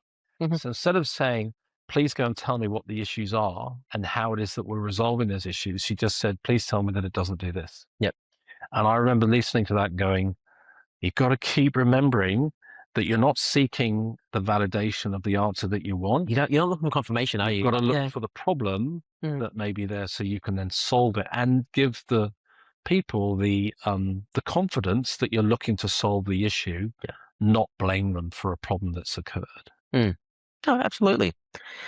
So with that lens, let's now draw up what the ideal role would be. So there's two parts. One is, I reckon the first part is, what's the ideal role that you'll be successful at? And then the second part, what is the ideal role you'll be happy at? Yeah. So let's go with the successful one, because that's the easiest one. We've just finished up those topics. So the first one, I think it has to be the autonomy, the alignment. Yeah. I feel like that's number one. Yeah. Yeah. Yeah. The ability to go and actually implement, do something. Yeah. Yeah. Next one, I'd probably say it's a strategy reset, but a strategy reset over a 3 to 5 year timescale, where a contrarian view would actually be quite helpful. I think it's also that the ability to take a business and understand its foundational qualities and the best bits of it, and then how do you build on the back of that, and then also change it to suit the challenge it may face in the business in the market. Yep. Okay. So strategy reset, first principles, challenges, and reset that strategy. Yeah. Transform. The other part, I think you want a geographically dispersed office. I'll tell you why. Is you want an office where the execs don't know what's going on out on the field, because I reckon you'll just have a greater impact. Is that kind of fair to say? Yeah. Yeah. Does that have to be geographically diverse? Not necessarily. I mean, you can have a larger business in one place that doesn't necessarily, I think it's just I mean, it could be, and it could also, it's not just about the geographic dispersed, it could just be a complexity of a business. And also, it could even be a business that's got a significant supply chain, for instance. Okay. It's something, it's more the complexity of a business and the diversity of a business. So where you can see that the business has struggled for understanding its customer base or its supply chain, how they've become disconnected, maybe because they've had significant challenges already, and they've just turned inwards and are focusing on how to cut costs or optimize a contract with a client for maximizing its profitability, rather than actually turning around and looking out and saying, hang on, let's just look at how we create something that makes sense. So we want a company that's had that disconnection. Yeah. And that's probably been part of the downfall and why they need to transform. There's an organization that doesn't have that. I'm sure you'll do well, but you just wouldn't do as well. Yeah. Like it would be, you do a 2x impact, not a 5x impact. Yeah. Okay, so we've got the autonomy, got the strategy, first principles, transform, got the disconnect. The other one I popped in here is, I don't know how you look for it, but where upskilling the team will have an outsized impact. Yeah, so definitely, I had a expression in the last program business we had. We had what we call the 3 C's. So you probably remember the one we did at Cushman's, which was, I'm sure you can cite it. Yep, you don't have to. It's been a decade. Add value, be innovative, create a journey. Yes, that's right. Yep. So this one was capacity, competency, communication. So the idea was every decision you make, you apply what the 3 C's. So if you want to do something, have you got the capacity to do it? Do you have the competency to do it? And have you told everybody that you're doing it? So that was so the competency, you see very quickly, and good competency creates capacity as well. So if you're better at what you do, you can do it faster, you can do more of it. Do you need more tools, etc.? So yes, certainly in any business that I see, a lot of businesses, especially where they move to short-term planning, quarter by quarter, the L&D and the OD goes, and that is a killer in a business, because then people become highly dissatisfied. You then promote people into positions they're not qualified for, and you're not training them, not skilling them. They will start to fail, etc. But I think what you want to think about is, what's the symptom as you meet with these chairs and these board members, these recruiters, that how do I figure out if that's the organization that will get a greater impact for me? So you probably want one where they're not glowing about the team. They're actually like, well, we've got some good people, got some bad people, we're not sure, we need that fixed. So you want that to be a foundational issue that the prior guy or gal didn't fix. So some of the narrative I do see when I talk to the senior is that they say, no, they're great people, but they're saying it because it doesn't make them look bad. But then when you actually start to have those discussions deeper and deeper, that's when they go, okay, yeah, we've got a problem. Yeah. Because it's amazing how many times you go into businesses and you're told they're great businesses, and they just need, we just need something to do something, and then it's a fresh coat of paint. That's all we need. It's a very different proposition. So I guess that that ability to talk and actually understand and get the honesty and transparency where the issues are, Mm. and just to see if what needs to be done. So I think that's probably a big one is that the team enhances. And as I'm sure you know, as you interview for these roles, the ones that you can get the chair or whoever's hiring or the CEO to open up about the problems they're having, they're doing that because I mean they trust you. Yeah. And they actually think, oh, maybe this guy can actually help me with this problem. So I don't need to look all shiny. I can be a bit more vulnerable, build a relationship with this guy, and this guy can actually help me. Yeah. So we've got the autonomy strategy, um, team, Exec change. exec change. Oh, the disconnect. Yep, disconnect. Executive Competency. team. Any other factors we should look for? Um, It's interesting. I mean, it's not, if I think about to the areas that I work in, an industry, for instance, I've actually had a number of discussions with people recently about where do you want to work?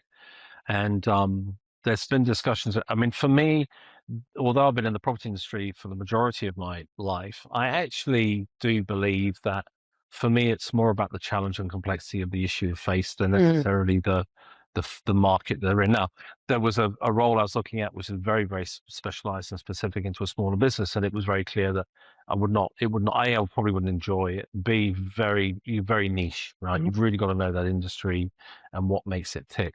So it can't be too small and too specialized. But certainly, and I'm interested in being a little bit more diverse. I mean, I've been in FM and for a long time, 15 years, but I wouldn't mind going back towards construction, for instance, or something like that. So I'm sort of, or even engineering consultancy and stuff, which takes a completely different perspective, but also maybe think differently into different businesses. And would it be fast moving consumer goods? Probably not.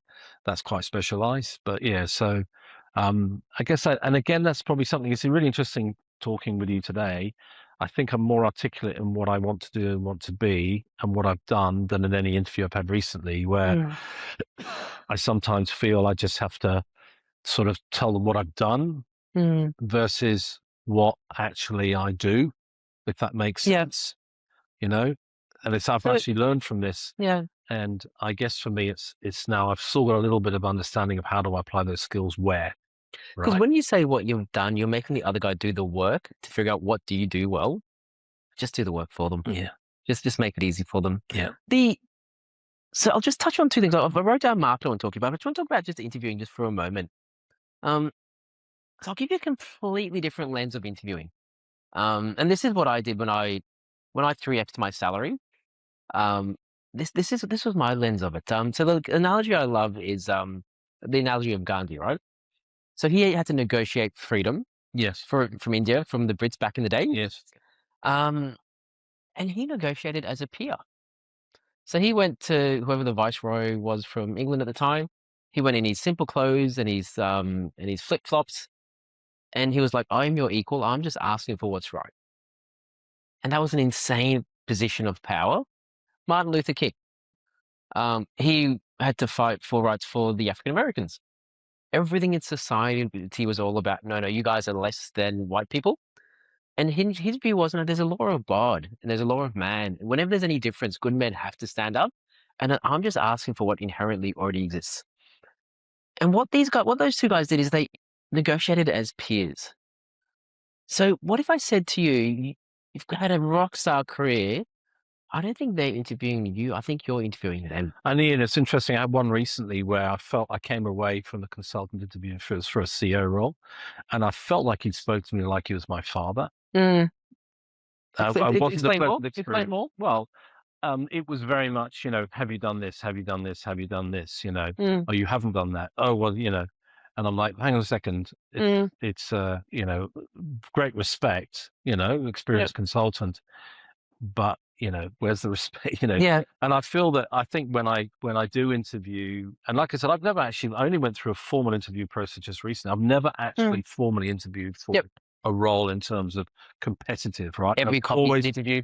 It's been a single source process. Because you did so well in that single source process. Well, that's why. That's it. Yeah. And so it was interesting to actually go through. I went through a couple of board interviews, and I definitely did not. I mean, I was fine, but it was quite an unusual process. And certainly, I know where I perform the best is when you have a discussion versus just a question and answer. Yeah. And I think in hindsight, thinking about the role that I was looking at, because it was so question and answer, was it going to ever be the right role for me? Because I work best where I align with. I mean, I had another discussion recently with a just a couple of days ago, and we spent 2.5 hours together having a discussion. You know, it wasn't. And I reckon you discussed as peers working together to solve a problem. Pretty much. And it was he raised a number of problems that he had. I've said, well, this is my experience around that. These are the problems I've faced. And he's, oh, this I've done this. It was a learning experience for both of us, which was quite interesting. And they're the ones that you'll probably get those roles, or you have the choice to join if you decide. And they're the ones you'll probably be happy because you've got an amazing cultural fit. Then you're working for someone who you know will contribute towards you. And I reflect on sort of some of my previous managers, and I never felt they were contributing to me. So I felt in some respects I was informing them. Yep. Or succeeding despite them, or just informing? Succeeding despite to a certain degree, but both, yeah. And I mean, that's not to say they were bad managers, but I didn't feel that. And this is something I guess as a CEO and a manager, I want to contribute towards the individuals as their manager and make them better. So, was it? There was a time I realized in one of my roles that the first year my inbox was full every day, like insane, right? Because we had these issues in the business. And then I realized over time, I think you were with me at the same time, where my inbox started to go down and down and down. And now I had all this time. So then I was able to go off and actually find out new things and positively contribute back into the business and say, this is what I'm bringing, ideas, stupid as they were, some of them, as you know, but I was able to actually then contribute. Whereas some managers I've worked with before are just very reactive and they just wait for information to land on the desk. And they're completely operationally involved in whatever. And it's not satisfying for me. So I guess another attribute is it's got to be a role that you can have a positive impact as an individual, but also the peers or the managers or the board you're working for are also positively interacting and contributing. And the UGL board, for instance, that Richard looked after with Trevor, just fantastic board members who actively took an interest and came and visited and contributed to the business. They didn't just comment. I have this expression, don't comment, contribute, you know. It's easy to comment, right? But how do you actively help facilitate, solve, guide, you know, say, oh, I've got some ideas. Why don't we? Yeah. So I think that's a perfect one for the jobs that will make you happy. Yeah. Just one last thing. I want to just close off on the jobs that you'll succeed at. I don't think industry matters because the qualities you said makes no difference between industry, but I think it matters to the person recruiting to you because they have this false view that they think it's got to be an exact You've got to have same been in there for industry. 10 years experience. I agree. I mean, for me, when I look at jobs in certain industries, to me, it's just technical knowledge, right? You can learn an industry quite theoretically, quite easily. I mean, there is a network within the industry that's important, but you can build networks relatively easily as well. And often you'll be better being external because you won't have the 20 years of history, which is stifling your innovation. Yeah. Yeah. So, and just finish off the point on the interview skills, because I'm sure you're quite skilled at this anyway, but what I found, what changed for me was when the interview was about, okay, now let's lay out the battlefield, tell me what your problems are. Now let me run through what I'm good at doing. Not necessarily what I've done, because that's not really relevant. Here's my 4 or 5 competencies. And based on 3 seconds of info, here's how we could start tackling them. Yeah. And it was that kind of workshop together. Yeah. They're the ones that I found that when you go ask for the money, it's like, that's the least thing. The money should be the last conversation. It's the last conversation. It's the least important thing because they just know no matter how much it is, it's They're worth going it. to want you. No matter how much it is, it's worth it. So let's talk about the job that will make you happy. So it's a positive impact. It's the people around you that are contributing. I wonder whether it's something very foundational. And I hesitate to say this, but I'll say this because I know you so well. Is the role that you've been the happiest is where you've either been that father figure to somebody else or you've had that great family feeling around you? Oh, the latter. The great family feeling around you. So probably the role that I cite is the 2 roles that I was most happy was the Arab role, where we had this incredible familial Well, you had feeling. both. You had like a great father figure, Amazing, amazing boss, and you had great. incredible Yeah. peer group, Yeah. and just very collaborative. And they just wanted, we were all just wanted to be the best that we could be. Mm. And so that was incredibly inspiring to want to work as hard as you could. Yeah. And then the other one was the travel crew role when I set out in Singapore on my own. I mean, like I was sat in the middle of Asia on my own with a phone and a desk, literally in a service office, and with a £500,000 loss problem of a contract that was, and I had one individual embedded in the office, and I had to build that from scratch. But the support I got from the parent company in America, which is where they were at, and in Europe, and I had one of my peers in Europe, great friend of mine, Richard, and my peers and my boss in the US, Alex, who's still a great friend of mine to this day. That's 10, 15 years ago now. That that feeling of us all understanding where our issues were and how to fix them together was incredible, and the support was just incredible, absolutely incredible, and it was the most enjoyable. I mean, that's not to say that the other jobs I've done haven't been enjoyable. Certainly, my last role with Program, the exec team that we had, was so much fun. Yeah. So much fun. The friendships are just incredible. But they're the ones that were just next level enjoy. But it was the management around it was very tough as well. It's not easy. But I mean, you can get through that. You can get. So what made the Harrop or the Chandler crew? Like, what about those other people? Like, what do we look for in your next job to tell us, am I going to experience that again? I think part of it is the broader. If you're going into a much larger company, you've got to look at the broader culture, and that's one thing that I would probably look to any company I join is that if there is a broad, if you're say looking at a certain division that's got an issue or a certain company in a portfolio, I think I would take more time understanding the broader business and meet more people. The Trammell Crow thing, they had a thing called the Gauntlet, and part of the recruitment process, and this took 9 months to recruit me, long recruitment process, was I had to meet a certain number of people in the business, and they had to tick off. And that's something I learned from an You did the same to me. I'm about to meet like 5 or 6 people. You did? Yes, I did. To get that alignment, because we didn't want to bring in someone who wasn't going to gel with the team, right? Yep. It worked, right? It was very effective. So when you go interview, though, how are you going to look for it? How are you going to figure out, does this exist? I think, you make a good point. I've never really probably asked that question. Is how would you even ask? Like, how when you talk to a recruiter, of course, they'll tell you whatever they as a real estate agent, they'll tell you whatever you want to hear to make you buy the house, right? Yeah. So let's just say you're meeting with the chair or the global CEO. Like, what kind of questions does one ask to uncover that? Yeah, I mean, I guess it's a good question. I don't have a specific answer. I mean, I guess the sort of questions you'd be thinking about was, tell me honestly and truthfully, where are the challenges that you see? And if you don't want to know what the challenges are, but you have a sense, what do you think, where the areas of focus that you could start to look at and understand? And then you can sort of play that question out from there. And then they might start opening up. Yeah. I mean, you'd uncover, that would help for the first category of problems where am I going to do well? But now I'm trying to solve where am I going to be very happy? Yeah. How does one figure out in the interview process, do these guys have a good family vibe? Do they care about each other?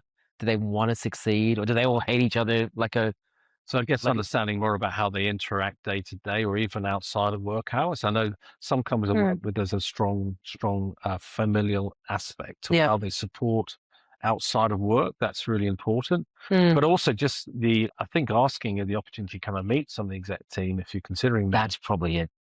Just to get a sense, right? Would you ask, or would you actually say that is part of my selection criteria? Probably I'd have to do the latter, wouldn't I? Yeah. Because, like, I don't think you're going to have a problem finding a role, but what we want to make sure you do is find the role. Oh, I'm going to assume you'll be successful. That's a given. You'll solve that. But find the role where I'm going to be so happy. And I think unless you meet the people, I don't know how else you do it. Yeah. Because if you, like, one thing I noticed when I was going through the interview process with you, 10, 12 years ago, whatever it's been, probably 14, 15 years ago, everyone liked each other. The CFO liked the guy that ran this contract. I liked the ops guy. Yes. Normal organization, people just bitch about each other. Yeah. They backstab as soon as they can. Never front stab, only backstab. Yeah. But that's what a waste of time it is. I know, isn't it just? But maybe that's the kind of hints one needs to look at. Yeah. Is actually, it's saying, because I think it's a global CEO would respect that. Be like, I'm going to, if we're successful, we want to work together. But last step before we appoint, let me just meet some of these guys. I just want to make sure we've got a good cultural fit. And it's probably in the global CEO's best interest because this is like a 3 to 5 year marriage. Yeah. We want to make sure that's let's do our due diligence on both sides really effectively. I agree. And also, I mean, just from a dollars and cents point of view, getting people in like me, not cheap. Yeah. And so it's an investment, right? And Totally. those decisions can take time. You don't want to get them wrong. Yeah. And I have seen many appointments where it's been clearly an incorrect decision, where people have been appointed without any reference to the exec team that they're going to work with. Correct. And certainly I rarely see those people work out without that sort of engagement. Gotcha. I'll tell you what that engagement gives, and I was told from first experience when I joined working for you for DTZ, which became Cushman, was then the exec team felt like they had a say in it. Yes. They felt like they were involved, they were consulted. Yes. It just wasn't unilaterally done by somebody. Correct. They actually saw the same problem that this new exec was trying to solve. Yes. And they thought, oh, this new exec might actually solve it. Yeah. And then I could hold them accountable for that decision. Because it wasn't just my choice. You guys said yes as well. Then complain if it doesn't work, but then you're still able to have the honest conversations if that new exec's being challenged or is starting to fail. Then you can say, well, how do we fix it? Or have we all made I have made mistakes. I brought a lovely guy in from the UK to run a big contract for me not that long ago, a significant contract into New Zealand, and it exported him. And we had 6 interviews, peer interviews, and it was a disaster. And why was that a disaster? He was really good at interviewing. That's a skill. It's a properly learned skill. He's a great story. And you're a great storyteller. Yeah. But took no accountability or responsibility. Yeah. And that was a major problem, despite 9 months of working really hard to work through why he was struggling.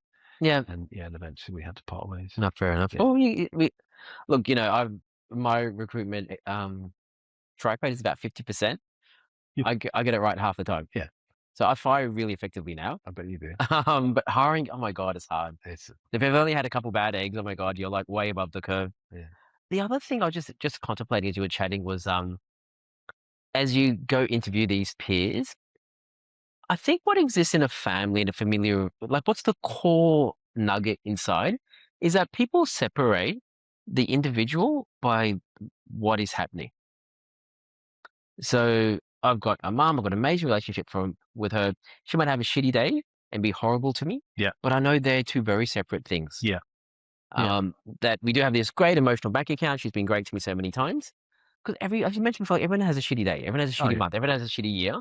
Yeah. But the great familial, I'll use that word so many times now, familial companies are the ones that are happy just to separate that a tiny bit and say that person is just not this bad contract or this bad decision. That person is actually so much more. I agree. And many a times I've heard people where they're not there, where I have peers or managers saying that person's failing, we need to change. And I go, well, hang on, they were good one day. We hired them for a reason. Have they been successful? If they've been with us for a few years, they've been successful before. Why are they suddenly not successful? So figure out, don't throw the baby out with the bathwater. Yeah. And it was actually, I heard that expression from Bob Selenick, who's a CEO, head of CBRE, and he was head of Trammell Crow at the time. Obviously, CBRE, a massive business now. I remember a talk he gave us in America when we went over for a conference, and he said, always remember that the people they have their ups and their downs, and if they were good once, they can be good again. Just because they're not good today doesn't make them good people. Yeah.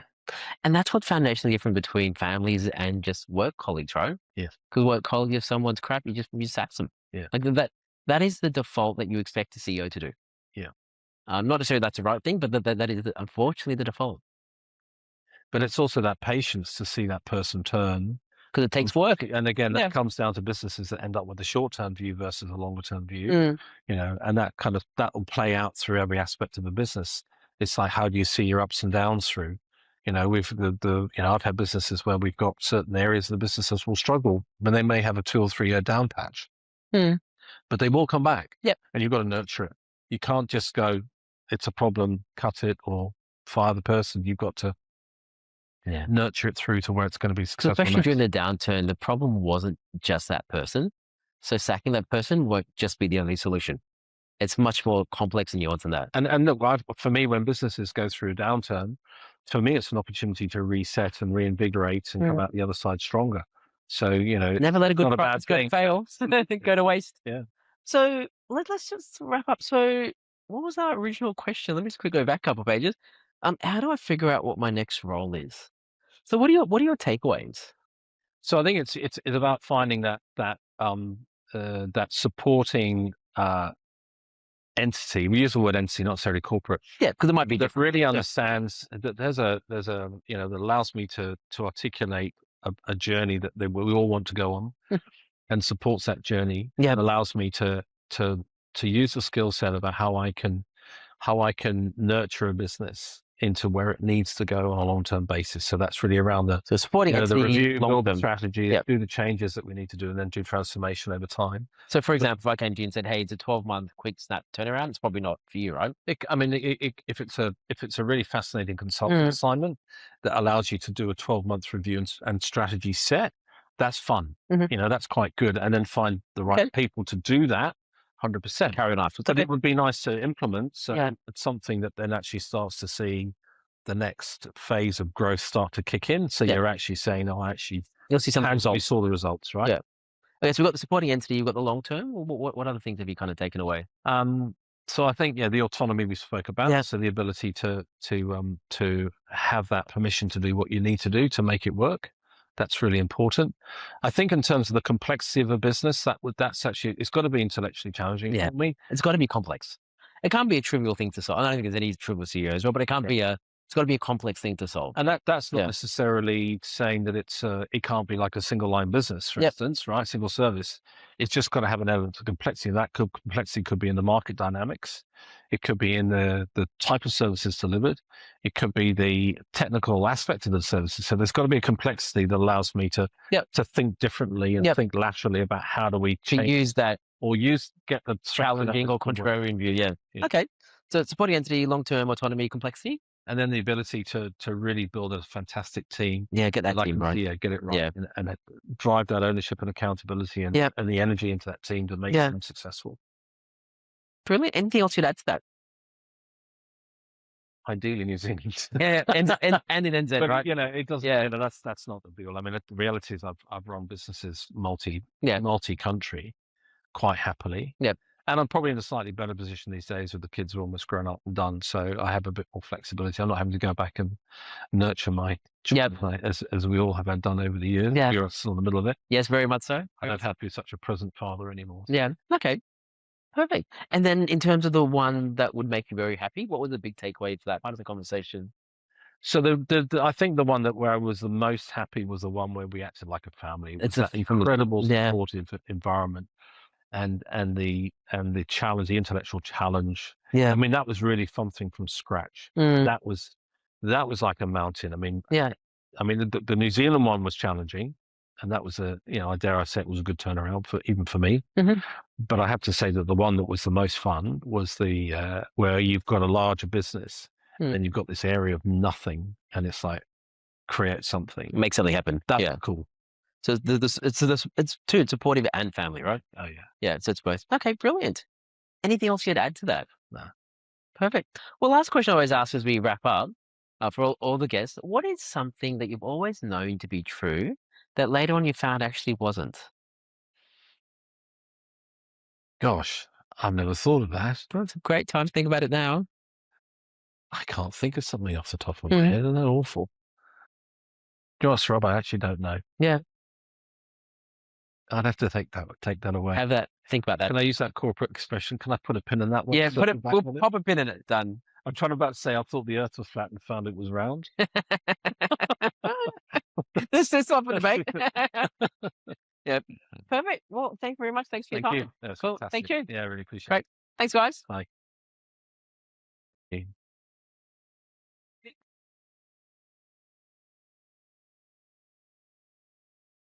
Thanks for listening. I hope you enjoyed it. If you do want to be a guest, make sure you hit me up and do follow me on socials and make sure you check out future episodes. Thanks, guys.